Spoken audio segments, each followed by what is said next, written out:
Realmente tem que ter sabedoria para conversar com os outros países, porque você declara uma guerra contra os Estados Unidos, a guerra ia durar o quê? 20 minutos.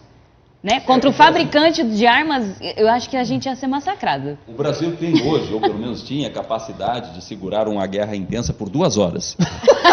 Ai, meu Deus.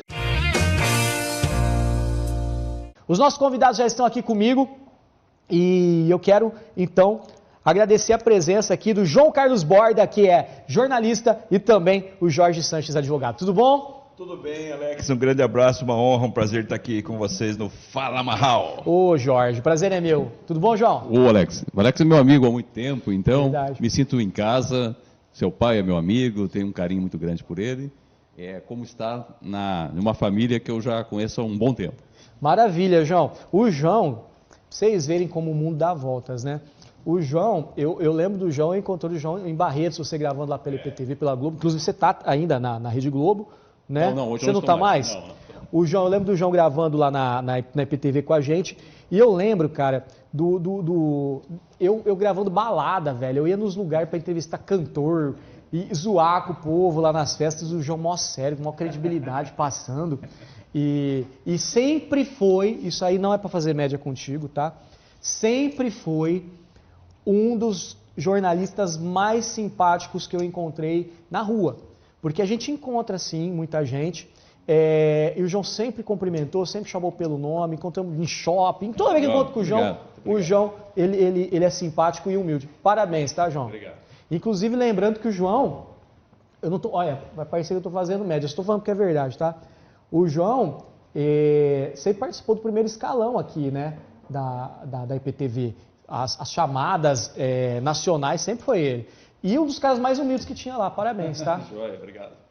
Posso falar uma coisa sobre o João? Pode, Vivi. Uma vez eu encontrei com o João, o filho dele é músico, né, João? E a gente tocou um dia num tributo a David Bowie.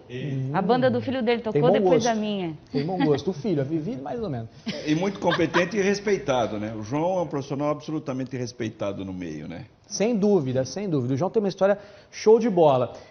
Hoje, o João e o Jorge estão aqui para falar do livro, né, que vocês estão lançando, que é o Vírus da Incerteza.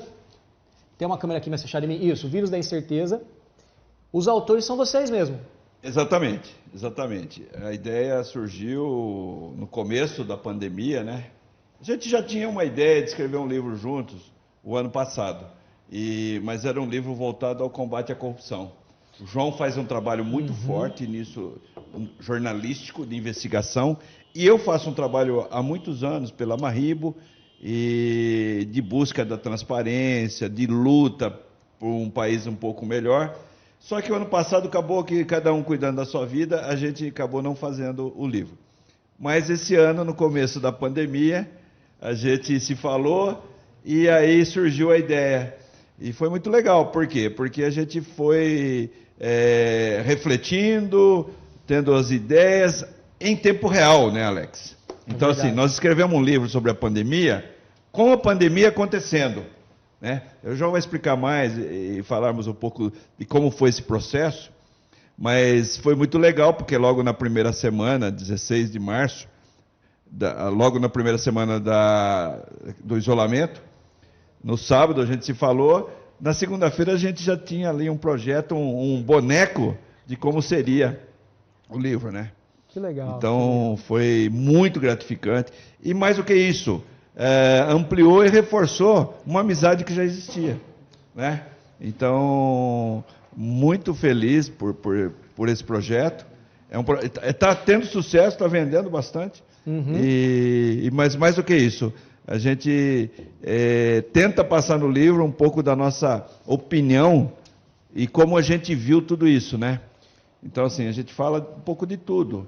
Das fake news, do vírus, da China, da falta de liderança política, da corrupção. João. Pode Perfeito. falar. Então, ironicamente, a corrupção nos aproximou, não no sentido de formarmos uma quadrilha.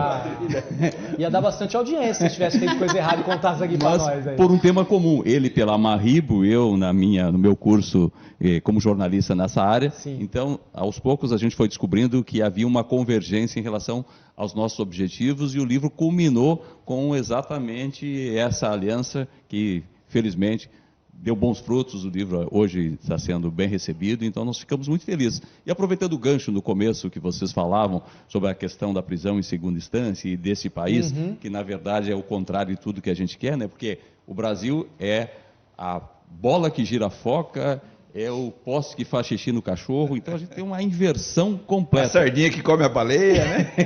E aí entra a questão, a própria prisão preventiva é, no Brasil, algo discutível, porque está lá na Constituição que você só pode ser preso depois de trânsito e julgado em condenação.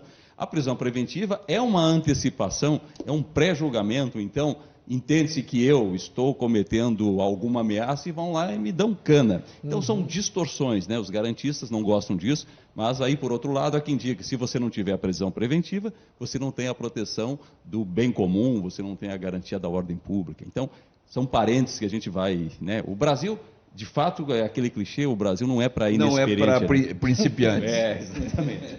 Olha, eu acho que essa entrevista aqui vai render bastante, porque vocês vieram aqui para falar de um livro. É óbvio que a gente vai falar sobre o livro, mas depois eu tenho muito mais coisa para perguntar para vocês dois aqui, tá? Um monte de assunto. Eu quero abusar do conhecimento dessa dupla aí.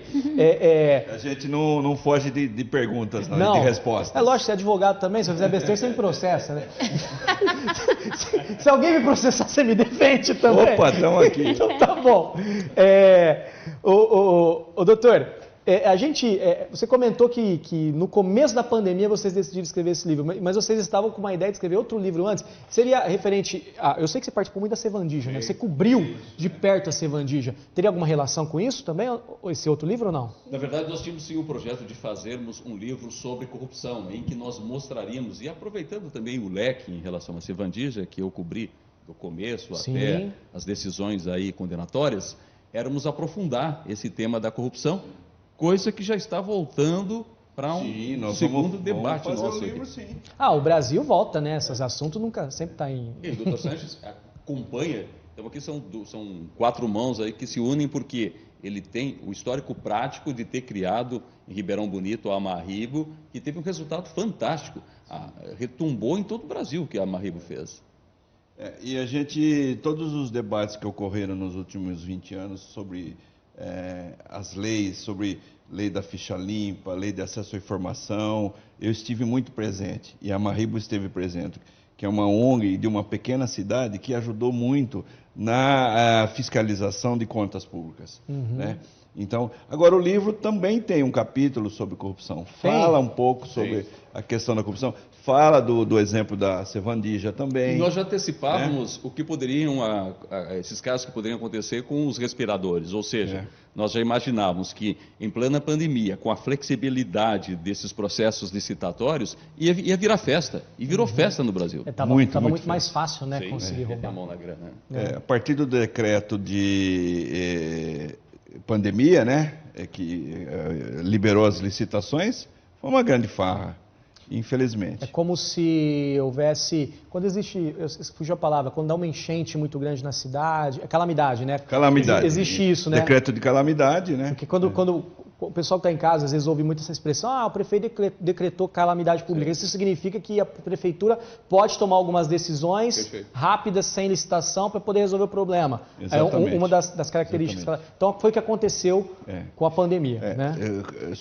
Correu muito dinheiro, porque o governo federal teve que liberou, e muitos prefeitos abusaram, e aí tem a questão também dos fornecedores aumentarem os preços por saber que vai estar em falta, demanda, né?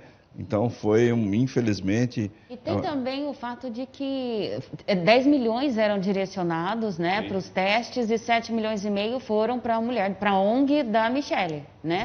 Sem concorrência de licitação de ONG. Agora você vê como o brasileiro é um sujeito difícil da gente compreender.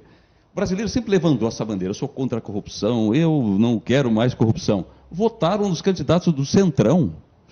Tem turma mais safada nesse Brasil, com posição mais malandra que essa turma. Quem então, paga mais eu apoio. É uma incoerência. Então, eu tenho para comigo que o brasileiro tem um discurso público em relação à corrupção, mas uma prática privada bem diferente. E pode ver, o próprio pessoal que apoia o Bolsonaro, quanta gente envolvida com corrupção. Ministro do Turismo, já responde, já é investigado pela Polícia Federal, já é denunciado. O Salles já é réu por corrupção. Então, eu fico com muito ódio dessa incoerência, dessa hipocrisia. Eu, particularmente, e todo mundo sabe, eu não tenho lado A, não tenho lado B. Então, eu me sinto muito à vontade. Alguém fala assim, você está falando do Bolsonaro e o Lula que roubou meu amigo. Eu não sou advogado do Lula. Eu não sou advogado do Bolsonaro. Eu não defendo nenhum de outro. Eu defendo um país justo e sensato, sem hipocrisia. É isso que eu acho intolerante. Ô Borda, eu estou liberado para perguntar o que eu quiser aqui hoje, né? Tá. Então, e só complementando o que o Borda falou aí, nós lá da Marrimo recebemos várias denúncias nesse processo eleitoral agora de compra de votos. Brasil inteiro, compra de votos. Lá no norte, no nordeste, pegaram gente com um monte de dinheiro. Ainda continua. Ainda as pessoas continuam vendendo o voto por um par de chinelos. É isso que eu ia falar, porque às vezes eu vejo comentários, tipo, o político fulano de tal foi lá na favela e comprou X votos. Mas e o cara que se vendeu também é corrupto? Exato. O eleitor que se vendeu também é corrupto. Promíscua. E aí depende de quanto você me dá. Você entra naquela questão educacional, de moral, que efetivamente a gente precisaria se aprofundar mesmo, porque não é uma questão só de educação, é questão de moralidade, de princípios, de ética, né? Qual que é a opinião de vocês sobre a atuação? Vamos falar do governo federal e do estadual. Vou deixar a prefeitura de lado nesse momento da conversa. Qual a opinião de vocês sobre a atuação do governo federal e estadual da pandemia até aqui? Vocês acham que teve acertos, que teve erros? Vocês chegaram a fazer um balanço já que a gente está falando de pandemia aqui? Eu tenho o meu olhar particular. Eu acho que o Bolsonaro foi um desastre. Nenhum país merece um representante, um presidente como o Bolsonaro. Obrigada, meu Deus, obrigada. Vivi, fica quieta aí, deixa eu entrevistar. E eu acho que o Dória é filhote do Bolsonaro, como o Witzel foi. Então é o seguinte, porque quem votou no Bolsonaro votou no Dória. E hoje, não tem nada a ver com o Dória, mas se você votou no Bolsonaro, você votou no Dória. Se você mora no Rio de Janeiro, você votou no Witzel. Então essa triangulação, esses políticos aí, são iguais. É isso que nós temos que compreender no Brasil. Que você não consegue discernir quem é bom, quem é mau. Eles, a princípio, eu sempre comento isso, a política brasileira, ela me parece metaforicamente como uma árvore gigantesca, uma paineira, que você vê a superfície com aquela árvore frondosa, mas não compreende os tentáculos, o sistema radicular, por onde que ele cruza, por onde são feitas as jogatinas. Então, é esse labirinto que dá base tradicionalmente para o Brasil. O que é o Brasil desde então, das capitanias hereditárias até hoje? Uma grande fazenda com seus coronéis, loteando tudo que eles podem. E é duro porque as pessoas ainda ficam com essa coisa de paixão por político. Paixão. Político é empregado, é servidor. Não tem por que se apaixonar por isso. A pessoa bate e morre pelo Eu acho que a grande maioria dos atos foram erros, tanto do Dória, quanto do Witzel, quanto do Bolsonaro. E assim, é lamentável, né? O Witzel ainda está preso? Está preso ainda? Não mais? A gente nunca sabe, governador no Rio sempre está preso. Não, e teve uma candidata que já estava presa, né? Ou seja, preventivamente ela foi candidata já presa, né? Que era a filha do Roberto Jefferson lá. O Rio está inovando, já prende, já é candidata presa. Aí se ganhar, ela já está presa. Isso é um processo evolutivo. Tá cada vez mais organizado. Agora o João tem uma frase aí que eu vou permitir confidenciar, acho que ele não vai brigar comigo, que é o seguinte, que enquanto político vivo não pode elogiar, porque ainda antes de morrer ele pode fazer alguma coisa errada. Eu não vou acrescentar assim que político bom é político morto, mas é político... Então as pessoas precisam parar com esse negócio, né? Mito, é empregado, Olha a trajetória dessas pessoas, nós temos que parar com essas paixões. E eu me reforço, me sinto à vontade, porque eu não advogo para nenhum lado. Então ninguém me atinge quando diga assim, mas o fulano roubou mais. Ô Borda, quanto tempo você teve de Rede Globo? Quantos anos? Eu fiquei no Sistema Globo uns 25, 27 anos mais ou menos, porque eu comecei lá na minha terra, no Rio Grande do Sul, por rádio, jornal, depois televisão. Fiquei uns 2 meses na Globo Rio e um tempo também proporcional na Globo em São Paulo, aí para virar repórter de rede, né, do Jornal Nacional. Aí depois me fixei em Campinas e aí acabei vindo aqui para Ribeirão. Maravilha. E então você conheceu a Globo ficou muito tempo lá dentro. Eu lembro de você participando realmente em Links no Fantástico. Eu entrei em todos os jornais de rede da Globo, né? Todos, eu lembro, realmente. Eu costumava sempre falar, né? Às vezes eu estava em casa junto com a minha família, e aí às vezes passava você fazendo reportagem e falava, meu amigo, foi ele, tá no Fantástico, é meu parceiro aí. Só que, da mesma forma que as pessoas compram briga, eu sou Bolsonaro, não fala mal do meu mito, eu sou Lula, livre e tudo mais, também tem aquele time que é Globo lixo, que não gosta da TV X e ama Y. Você sofreu muito com esse negócio? Você falou assim, ó, pelo fato de você ser funcionário da Rede Globo, eu não posso dar opinião, ou a minha opinião já é do contra? Não, eu tinha um contrato tácito de não demonstrar nenhum posicionamento político, e eu mantive sempre esse comportamento, porque eu entendo que um comportamento individual pertencendo a uma grande rede de comunicação faz uma conexão, ou seja, as pessoas não dizem o João, dizem o João da TV X, o João da TV Y, e não é legal, né, você ter esse tipo de comportamento, porque você vai prejudicar uma corporação. Mas, por várias, incontáveis vezes, carreguei sobre as costas essas críticas que as pessoas fazem. Agora, é importante abrir uma lacuna para isso. Quando as pessoas exercem o direito de crítica à mídia, que devem fazê-lo, precisam ter posições que elas defendam. O que eu não gosto, o que eu não aceito, o que eu refuto, é ir na onda da boiada. Então alguém vai lá e compartilha o WhatsApp, que muitas vezes é um fake news, e sai dividindo. Agora, não se pode isentar a mídia no Brasil de qualquer crítica, porque a mídia é um complexo empresarial com seus objetivos financeiros, com seus interesses, e sim, ela vai muitas vezes agir a reboque do que é mais importante. Então a gente tem que discernir. A mídia é o meu Deus, é a minha salvação, a mídia é minha amiga. Não é bem assim. A mídia é uma coisa poderosa, né? Agora sim, é interessante que esse público que fala mal da Globo agora achava a Globo maravilhosa quando a Globo pegava no pé do Lula. Na época da Lava Jato, toda a denúncia que saía contra o Lula, Globo, estamos com você. Entendeu? Então essa coisa de que a Globo era a favor do Lula ou a Globo... Não, a Globo pega no pé de quem tem que pegar e ok. Alguma vez você já foi noticiar alguma coisa e foi barrado? Falou, não, esse assunto não vamos falar, porque não interessa para a emissora? Não, as pessoas acham que a manipulação em mídia é algo que é criado em laboratório, que são lá sentados os cientistas sociais, os jornalistas, advogados, e aí o chefe fala assim, gente, vamos fazer uma matéria manipulada? E aí todo mundo começa a pensar... vamos lá, vamos enganar quem? Então, uma ideia de como manipular. Não é assim que as coisas acontecem. Primeiro, existe uma linha editorial que o bom jornalista conhece e sabe os limites, como as coisas andam. Então, não precisa essa comunicação, se ela existe, não existiu para mim, ela não precisa ser objetiva com um painel piscante dizendo assim, não quero esse tipo de reportagem a partir de agora. Não, a linha é traçada e a matéria chega por pautas. E você tem, dentro de uma estrutura de jornalismo grande, muitos filtros que você já os conhece e que vão, ao longo do tempo, se apresentando, vão acontecendo. Então, é assim que as coisas ocorrem. Sim. Pessoal, eu preciso fazer um break, preciso fazer um intervalo rapidinho.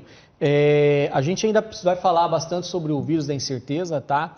Esse livro que, inclusive, quem quiser adquirir, tem algum site, alguma livraria? Sim, é da editora Matrix, então no site da Matrix, mas principalmente nas livrarias da Cultura, Livrarias Cultura, e aqui em Ribeirão Preto também nas livrarias da Travessa, e em toda a rede Cultura, a rede de Livrarias da Travessa, no site da editora Matrix, nas principais livrarias do Brasil. Perfeito. Então eu vou fazer um break rapidinho, e a gente já volta, a gente vai falar um pouquinho mais com essa dupla aí, que tá boa a conversa, tá legal, não sai daí.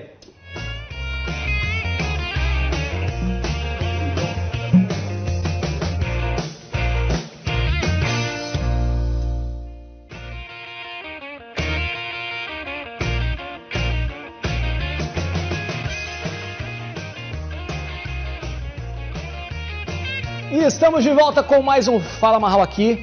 Você que ligou sua TV, você que veio para a internet agora para acompanhar, estamos aqui com o João Carlos Borda e também com o Jorge Sanches, autores do livro O Vírus da Incerteza. O Borda, que é jornalista, né?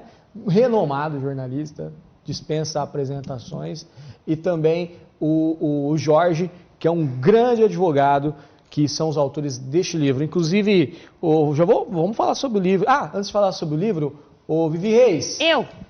A gente tem uma enquete aí que está rolando aí nas mídias sociais. Sim. Agora você lembra qual que é a enquete? Muito boa, por sinal. Tá aqui, ó. Enquete Fala Marral. O vírus é o maior desafio da humanidade após a Segunda Guerra Mundial? Exatamente. Essa pergunta, essa enquete... O pessoal que está perguntando cadê a Vivi está no Twitter, tá? Tô aqui. O pessoal que está perguntando... Essa pergunta aí tem relação com o livro. Porque... Parece que dentro do livro, vocês fazem uma analogia com isso? Vocês comentam que o vírus realmente é um desafio absurdo, tanto quanto um pós-guerra? É isso mesmo? Sem dúvida. Eu, assim, parando para pensar, não tenho dúvida de que quando você tem aí uma guerra física, né, você afeta alguns países e você afeta algumas cidades, mas você não afeta o mundo todo. Você teve, falando da quebra da Bolsa de 29, que é antes da Segunda Guerra, mas foi um acontecimento importante mundialmente, mas agora parou tudo, parou o mundo, desde uma cidadezinha de 1000 habitantes até as maiores cidades do mundo, né? E por muito tempo. Então, assim, e quebrou paradigmas, vai ter mudanças tecnológicas que estavam vindo devagar, elas aceleraram. Aliás, cabe até um novo livro só das mudanças tecnológicas, a questão do home office. Né? Que já existia tecnologia à nossa disposição, mas a gente não usava. Aí a gente foi obrigado a usar, porque não podia sair de casa. Foi imposto, né? E foi muito bem usado. E o home office vai afetar o mercado imobiliário, porque muitas empresas, inclusive, já estão devolvendo prédios inteiros e vai ficar definitivamente, pelo menos parte de sua equipe, home office. Eu defendo o tete-a-tete, tem a reunião que você tem que olhar olho no olho, mas tem muita coisa. Lá no escritório mesmo, 70% das reuniões estão sendo feitas por videoconferência. Né? Até então, as audiências hoje, né? As audiências, né? Então foi a transformação, acho que foi, sem dúvida, né, João? A principal do último século. Nos Estados Unidos, por exemplo, você tem diariamente um número de mortos que equivale a um World Trade Center. Então, a cada dia, essa pandemia vem matando o mesmo que o World Trade Center matou. Então, é estarrecedor. Se você pensar num comparativo com a Segunda Guerra Mundial, ela se localizou ali na Europa, com alguns reflexos na Ásia, mas não chegou aqui a atingir a América do Sul. Então, você tem nesse vírus uma propagação destrutiva em todos os sentidos muito maior, uma capacidade desafiadora de resiliência incomensurável. Vocês acreditam, olha, eu vou longe agora, tá? Você comentou da crise de 29. A crise de 29 foi o start para vir uma guerra mundial depois. Vocês acreditam que pode ser que pós-pandemia, digamos assim, comece a... Por exemplo, eu já ouvi líderes... Bolsonaro fala isso. Quando acaba a saliva tem que ter pólvora. É o nosso presidente. Eu já ouvi líderes mundiais... Olha, mas será que ele fala sério? Porque não é possível, é tão absurdo, ele né? fala, não, ele se alguém fala. comprar, ele vai soltar se alguém comprar, tem louco. Porque ele é um bom roteirista de comédia, né? Exato. Então, às vezes o pessoal...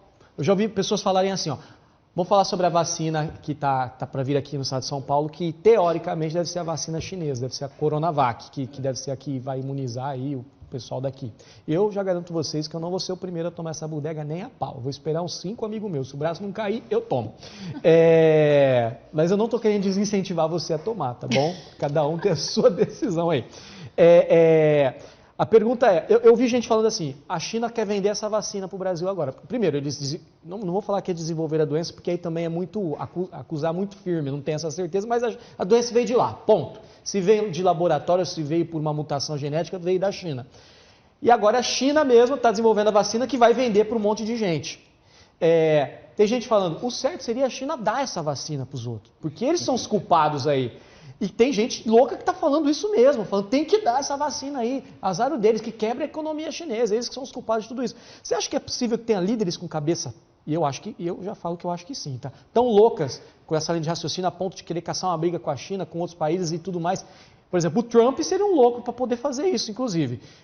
E vir uma guerra mais para frente?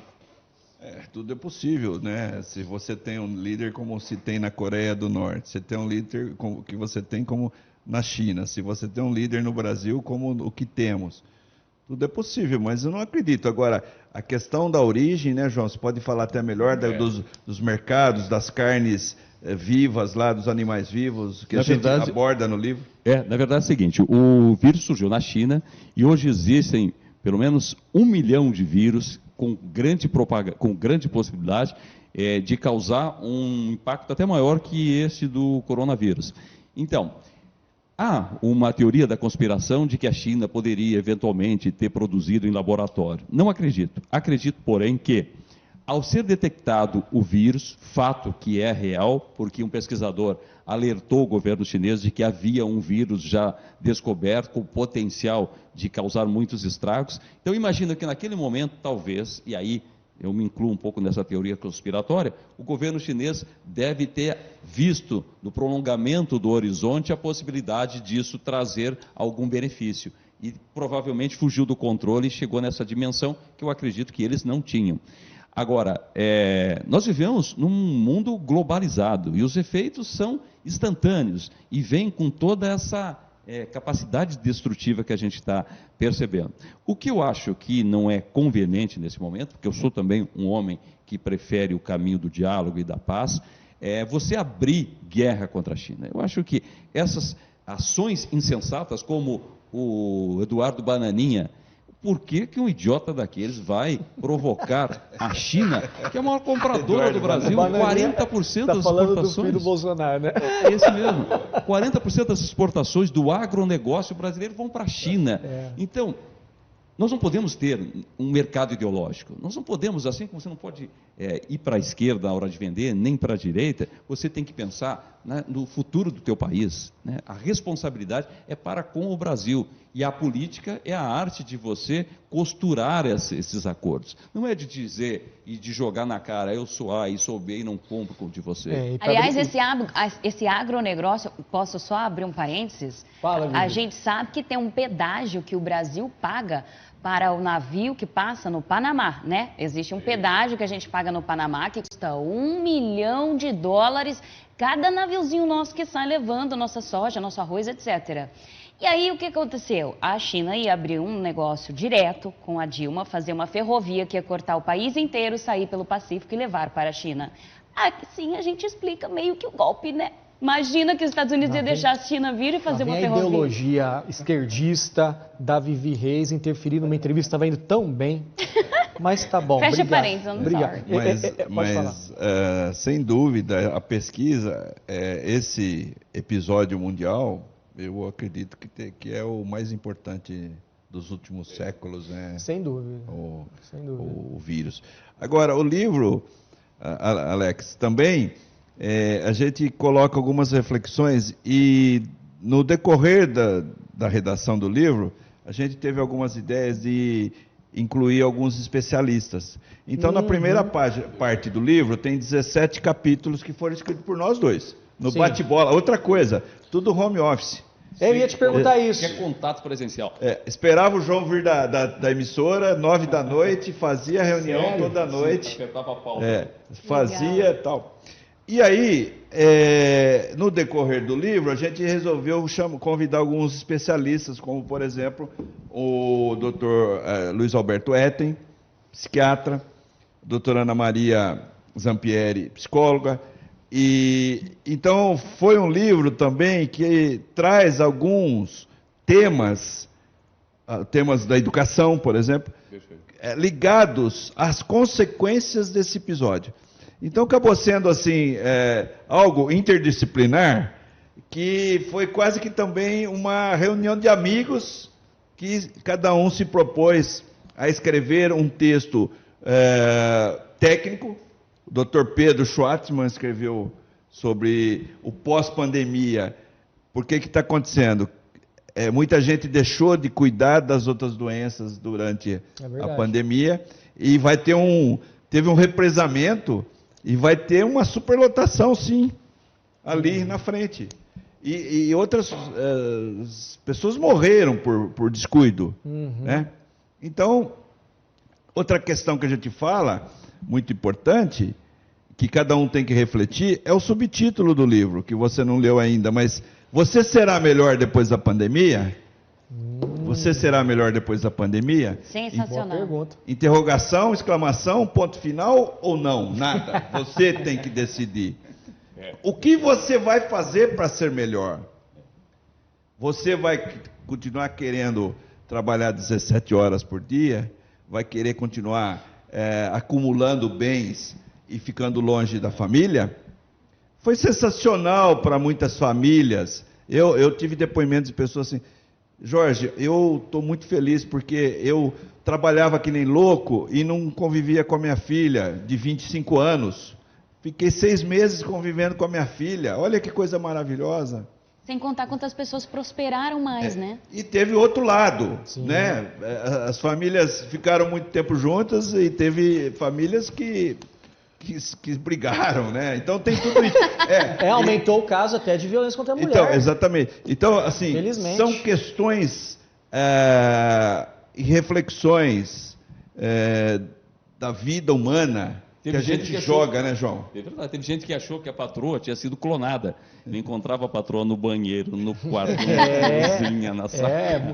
É o seguinte, se você não separou, não se Mas foi um grande pandemia, desafio. você vai continuar casado aí, fica tranquilo. Foi um grande desafio para cada ser humano, essa nova forma de convivência. Ó, em todas as áreas. Esses dias eu estava conversando com um líder religioso e ele falou, cara, até saber quem realmente é cristão e quem não é, descobri na pandemia. O doutor Sanches tem uma frase que eu furto, que é muito legal. Ele diz o seguinte, que quem era ruim vai continuar ruim, talvez pior.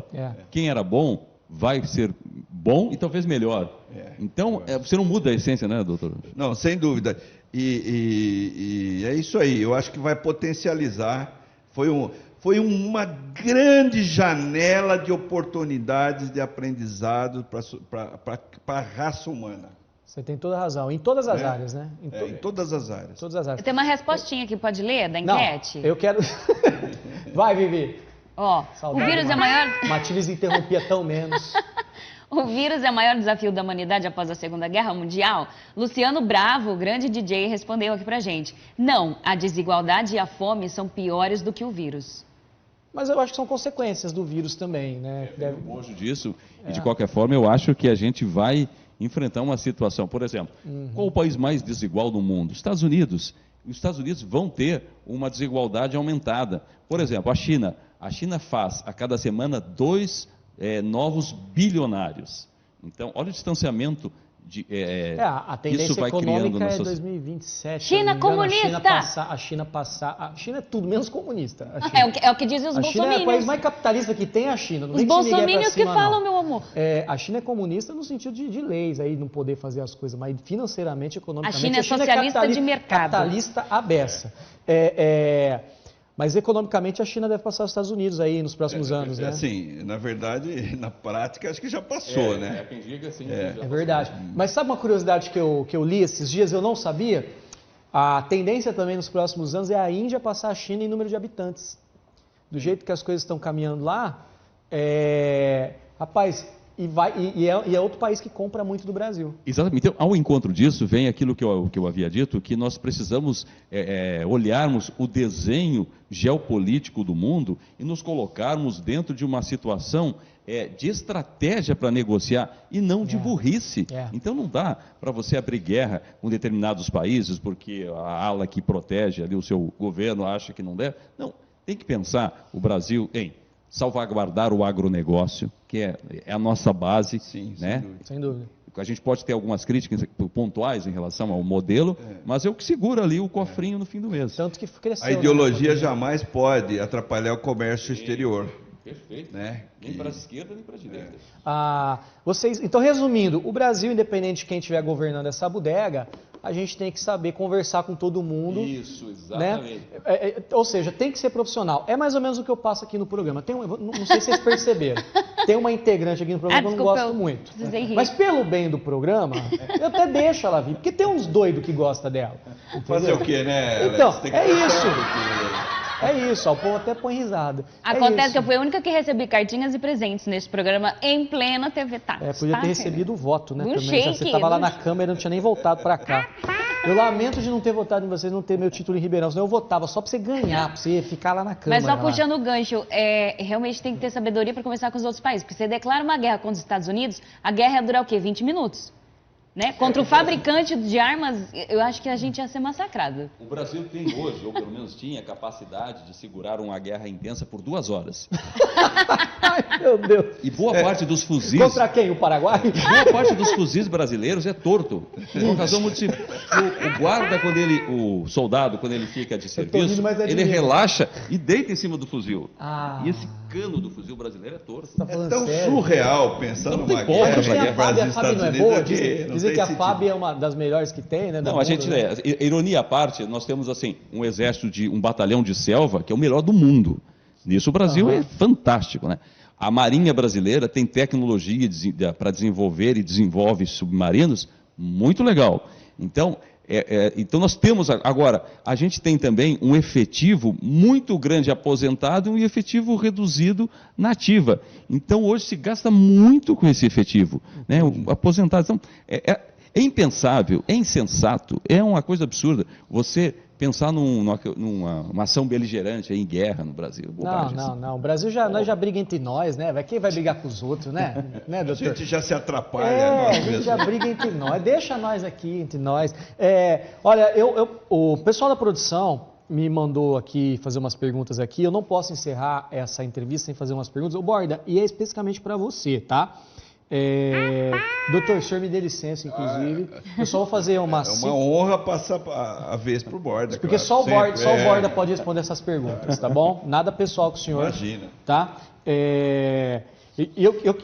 Enfim, eu acho que tem que ser perguntado isso aqui para não ficar nenhum mal entendido. Quando você pede uma pizza numa pizzaria, qual que é a parte da pizza que você mais gosta? É a borda? Pode ser, com catupiry. Ah, é? Borda recheada. Quando... Por que vocês estão rindo aí? Ó, se eu te der tipo uma agulha e uma linha, você borda aí pra nós? E pinta. Quando o córrego aqui na frente aqui enche de água, ele transborda também. E para terminar, a última desculpa, tá, doutor? Só ele pode responder essa. Posso fazer uma? Quando você está na piscina e você sai, você costuma ficar na borda? Exatamente. Eu precisava fazer essas perguntas, tá, João? Porque realmente precisa passar credibilidade para essa entrevista aqui, né? Gente, eu estou caminhando para o final, infelizmente, do nosso programa, mas eu ainda, antes da gente terminar, eu acho que aqui do livro, né, se puder mais uma vez fechar em mim, O Vírus da Incerteza, ele pode ser adquirido então nas livrarias Cultura, Livrarias da Travessa, na editora Matrix, também em e-book. Legal. Nas plataformas Amazon, Google e Kobo. Perfeito. Então, esse é meu. É meu, né? Sim, porque tem os convidados que põem negócio depois pra nós. Dessa, como que eu vou falar que não é, né? Depois eles pedem de volta, né? Tem um pra vir também. Já tô doida pra ler já. Esses dias teve um colega meu que gravou um CD. Faz tempo, porque hoje ninguém mais grava CD, né? Aí ele chegou com um CD lá no meu escritório. Ô, Marral, trouxe aqui pra você. Eu falei, obrigado. Aí eu tava entrando de novo. Eu falei, não, cara, R$15. Eu achei que você tá me presenteando. Ele, não, você é meu amigo, você tem que comprar, você tem que me incentivar a continuar. O doutor Santos precisa tirar a maquininha, no débito ou no crédito?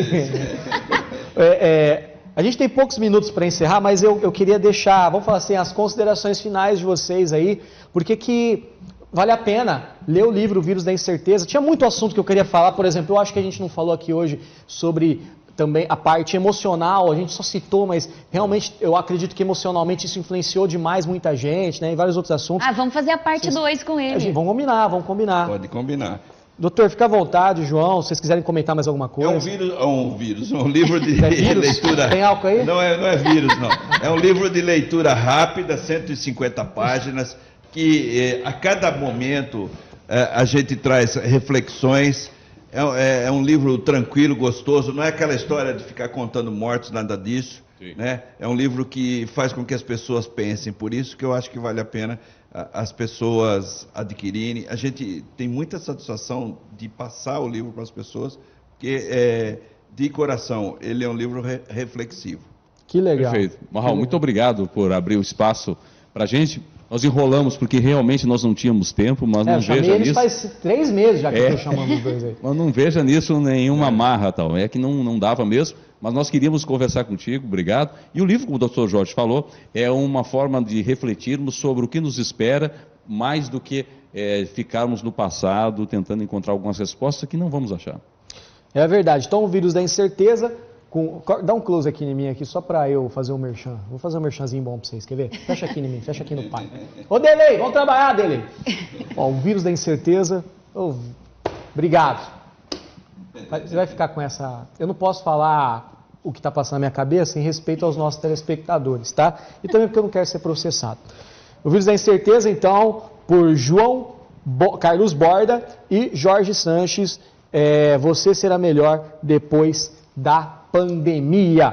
Muito obrigado pela presença. Obrigada, gente. Nós é que agradecemos. Mais uma vez, eu repito, tá? Vocês estão já convidados a voltar quando vocês quiserem para divulgar este ou próximos livros, porque eu sei que essa parceria deve continuar, né? Vocês já comentaram aqui, né? Qual vai ser o próximo livro? Vamos guerrear com a China ou não? Não sei.